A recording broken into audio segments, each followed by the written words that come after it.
شاب سكران كان السبب في إسلام 122 امرأة فرنسية. إزاي ده حصل وإيه القصة؟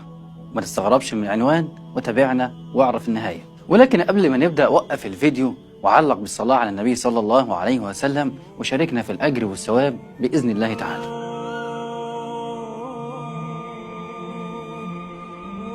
بالرغم من الهجوم اللي بيتعرض ليه الإسلام والمسلمين في كل مكان واتهام المسلمين بالإرهاب والتطرف، ولكن مع كل ده كل يوم بيدخل آلاف الناس في ديانة الإسلام، فما زال الخير فيه وفي أمتي إلى يوم الدين كما يقول النبي صلى الله عليه وسلم. النهاردة معانا قصة حقيقية بترويها سيدة عجوز. كانت هذه السيدة نصرانية عايشة في دولة فرنسا وعمرها تجاوز 50 سنة، وكانت تجارتها في الملاهي الليلية والعياذ بالله، فمن الخمر إلى الزنا والفواحش عافانا الله وإياكم. وكانت كل ليلة بتروح لأحد أنديتها لمتابعة العمل، وفي أحد الأندية لفت نظرها شاب عربي مسلم عايش في الغرب واتطبع بطباعهم وتخلق بأخلاقهم. وفي كل ليلة بعد ما يسكر ويمتلي راسه بالخمر ويفقد وعيه وسيطرته على نفسه، يجري على الست العجوز ويقول لها أنت مسلمة؟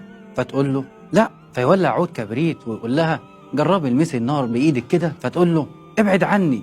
يضحك ويكهكه ويعلى صوته وياخد بعضه ويمشي. وهو ماشي بيقول لها عود كبريت ما قدرتيش تتحمليه، هتتحملي نار جهنم؟ يمشي والخمرة مالية راسه. بتقول المرأة العجوز وفي كل ليلة على هذا المنوال لمدة 6 أشهر يأتينا الشاب آخر الليل ويسألني نفس السؤال ويفعل معي نفس الأمر. بتكمل المرأة العجوز وبتقول لفت نظري الفتى بكلامه وشدني بسؤاله عن الإسلام، فقررت أن أذهب لأحد المراكز الإسلامية وأسألهم عن هذا الدين. وصلت للمركز الإسلامي في فرنسا، فقابلني إمام المسجد وأعطاني بعض الكتب والأشرطة. بتكمل روة القصة وبتقول عكفت على الكتب دي مدة شهر كامل، أطالع أقرأ وأسمع عن هذا الدين إلى أن من الله علي فاعتنقت الإسلام والحمد لله. ولحد هنا ما انتهتش القصة. الست انطلقت في الدعوة إلى الإسلام، وكعادة فرنسا عندهم يوم لكذا ويوم لكذا. في يوم عندهم اسمه يوم المرأة العالمي، بيستضيفوا فيه 3 نساء، كل امرأة تتكلم عن دينها، فواحدة تتكلم عن اليهودية، واحدة عن النصرانية، واحدة عن الإسلام.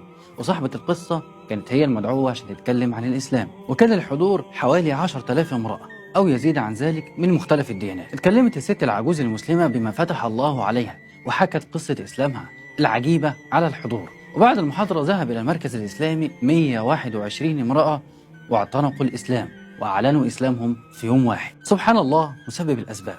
كل ده في ميزان حسنات هذا الشاب الذي كان يسكر في الملاهي الليلية، ولكنه كان يدعو إلى الله. ولكن ما يدريكم لعل الله قد فتح على قلب هذا الشاب صاحب الخمر وحسن إسلامه. فما بالنا أيها الأحبة نتساقل العمل لدين الله عز وجل بحجة أن لدينا من المعاصي ما ننشغل به بأنفسنا عن الناس. وهنا نستحضر وصية النبي صلى الله عليه وسلم لعلي بن أبي طالب رضي الله عنه يوم خيبر، حين قال له لئن يهدي الله بك رجلا واحدا خير لك من أن يكون لك حمر النعم.